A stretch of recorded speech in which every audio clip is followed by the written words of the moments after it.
Ladies and gentlemen, Japan is running out of humans. Not slowly. Right now, by 2040, they're projected to be short about 11 million workers. The story I'm going to tell you in this video is crazy. It's something from a sci-fi movie. When a society physically shrinks, you have two options. You can collapse the economy, or you can build the bodies. Here's exactly what they're doing. Japan Science and Technology Agency just decided to build the bodies. They launched a massive government-funded initiative called the Moonshot R&D program. The timeline is aggressive. Deploy autonomous and remotely controlled cybernetic avatars into daily lives by 2050. This movie, ladies and gentlemen, came out in 2009. It's called The Surrogates. If you haven't seen it, I would highly recommend for you to check this one out. When I first saw it, I was like, this is probably within the realm of possibilities, but I'm not sure how soon we're going to get to this.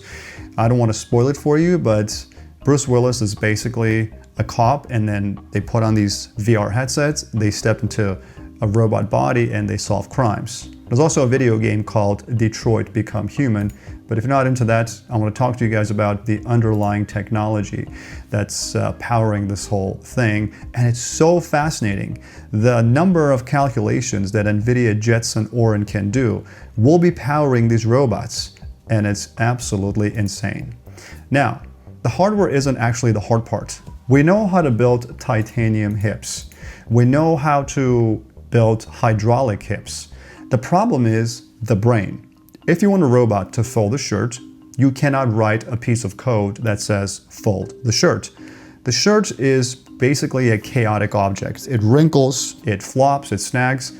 To a computer, a shirt is a mathematical nightmare.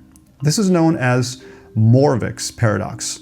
The things that are really hard for humans, like rendering 3D graphics or calculating orbital trajectories, are incredibly easy for the machines. Perhaps not for Neil deGrasse Tyson, but for mere mortals like us, yes it is.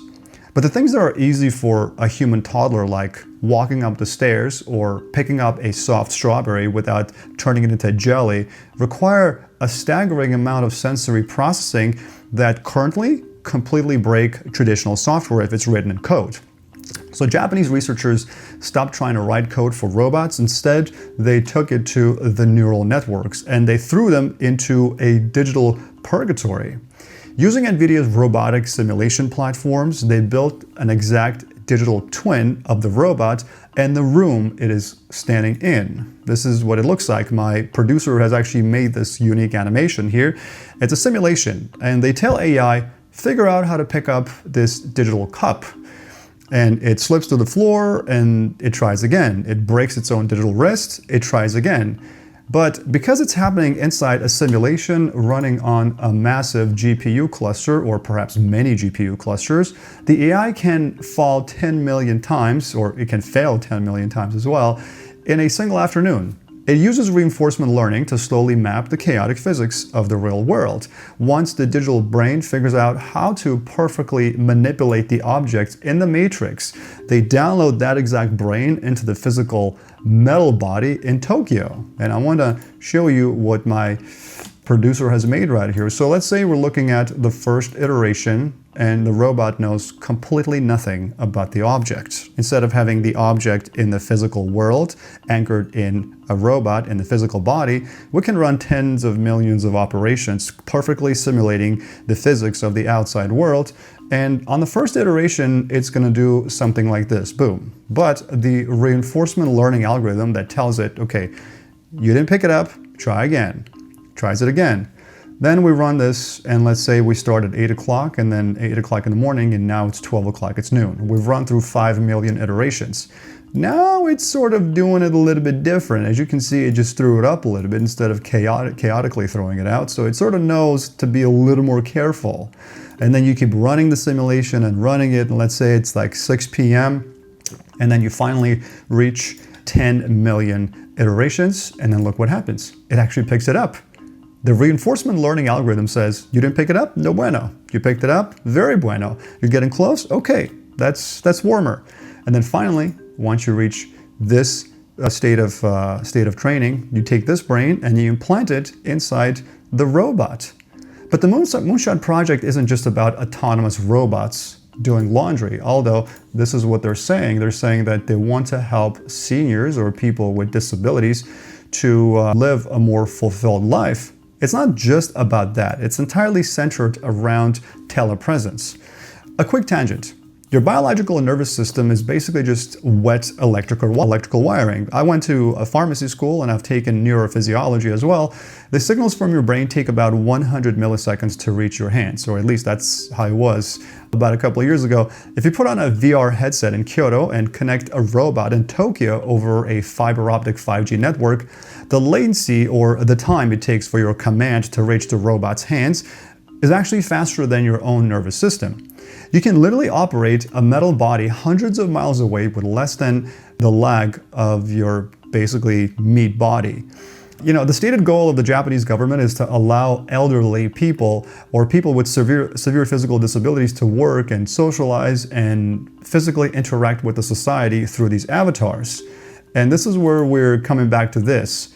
This completely shatters how we think about what it means to be a person in the society. For the entirety of human history, your identity was locked inside a biological shell. When the shell degraded, your knees gave out or your lungs failed, you have been removed from the physical world. The person was isolated. We're looking at a very near future where a 90-year-old grandmother who physically cannot leave her bed puts on a VR headset, and this is where it's coming back to this. This is so trippy, but it's possible. She walks into the kitchen 500 miles away. She cooks dinner for her grandchildren. She feels the weight of the plates through the haptic feedback.